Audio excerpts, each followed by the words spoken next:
আসসালামু আলাইকুম রহমতুল্লাহ। আজকে আপনাদের সামনে পরিচয় করে দিব রাজশাহী জেলার বাঘা উপজেলার ঐতিহাসিক একটি মসজিদ, বাঘা ছোট মসজিদ সম্পর্কে। তো স্ক্রিনে আপনারা যেটা দেখতে পাচ্ছেন, এটা হচ্ছে বাঘা ছোট মসজিদের একটি গেট। এই গেটের সামনে আমরা কিছু উৎসুক জনতা দেখতেছি এবং কিছু মানুষ দেখতেছি যারা মূলত এই বাঘার যে বিভিন্ন ধরনের অনুষ্ঠানগুলো হয়, অনুষ্ঠান কেন্দ্রিক তারা বাঘাতে অবস্থান করে এবং মূল কথা যদি বলি, এরা খিচুড়ি খাওয়ার জন্য আসে। আমরা স্ক্রিনে যে মসজিদটা দেখতেছি, এই মসজিদটাকে বলা হচ্ছে বাঘা মসজিদ।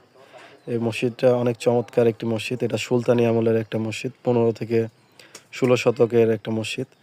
এখানে দেখবেন যে ইটের তৈরি কিছু বাড়ি দেখা যাচ্ছে, বা মসজিদের যে দেওয়ালগুলা, এগুলো হচ্ছে ইটের তৈরি এবং স্থাপত্য শিল্পগুলো অনেক সুন্দর, চমৎকার একটি স্থাপত্য শিল্প। রাজশাহী জেলার বাঘা উপজেলার আশেপাশের মূলত দর্শনীয় স্থান বলতে এই জায়গাটাকে বোঝায়। এখানে প্রতিদিন, বিশেষ করে শুক্রবারে, রাজশাহী আশেপাশের জেলাগুলা থেকে, নাটোর জেলা থেকে, পাবনা জেলা থেকে, রাজশাহী জেলা থেকে, বিভিন্ন জায়গা থেকে অনেকগুলো মানুষ এখানে এই জায়গাটা, দৃশ্যগুলো দেখার জন্য আসে। আমরা স্ক্রিনে দেখতেছি খুবই সুন্দর একটা মিনার। এর পাশে দেখা যাচ্ছে কিছু কবরস্থান রয়েছে। তো মসজিদের চতুর্দিকে দেখেন কি সুন্দর করে সাজানো গোছানো, এবং স্থাপত্য শিল্পগুলো খুবই সুন্দর। এগুলো হচ্ছে মূলত সুলতানি আমলে তৈরি এই মসজিদটা।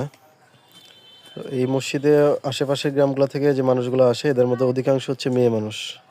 এরা অনেক কুসংস্কার বিশ্বাস করে। এরা এখানে আসে বিভিন্ন ধরনের মানত করে আসে আর কি। তো মানত করে এসে আমরা এখন দেখবো একটা, এর পাশে হচ্ছে দরগা শরীফ আছে। এই দরগা শরীফে তারা এসে খিচুড়ি পাকায়, বিভিন্ন ধরনের রান্নাবান্না করে এবং এগুলো মানুষকে খাওয়ায়। এরা মনে করে যে এটা যদি খাওয়ানো হয় তাহলে তাদের মনের আশা পূর্ণ হবে, বা বিভিন্ন ধরনের কুসংস্কার প্রচলিত আর কি। তো আমরা এখন সামনের দিকে যেটা দেখতেছি, এটা হচ্ছে বাঘা মসজিদের দরগা শরীফ। আমরা একটু দরগা শরীফের ভেতরেরটা দেখে আসবো। দেখুন, এখানে একটা খুবই অসহায় মানুষ শুয়েছিল।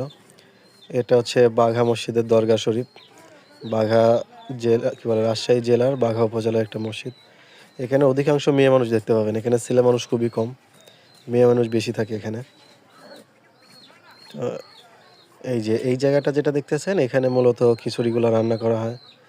বিভিন্ন এলাকা থেকে বিভিন্ন মানুষ আসে, এসে এই জায়গাতে খিচুড়ি রান্না করে। তাদের আশেপাশের যে মানুষগুলো আছে তারা নিজেরা এখানে পিকনিকের মতো খাওয়া দাওয়া করে, এবং বিভিন্ন দূর দূরান্ত থেকে মানুষ আসে এখানে। এই বাঘা মসজিদের ঐতিহাসিক আর একটা জায়গা হচ্ছে এই দিঘিটা।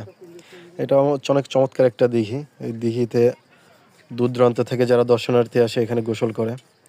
তো আপনারা এই দিঘি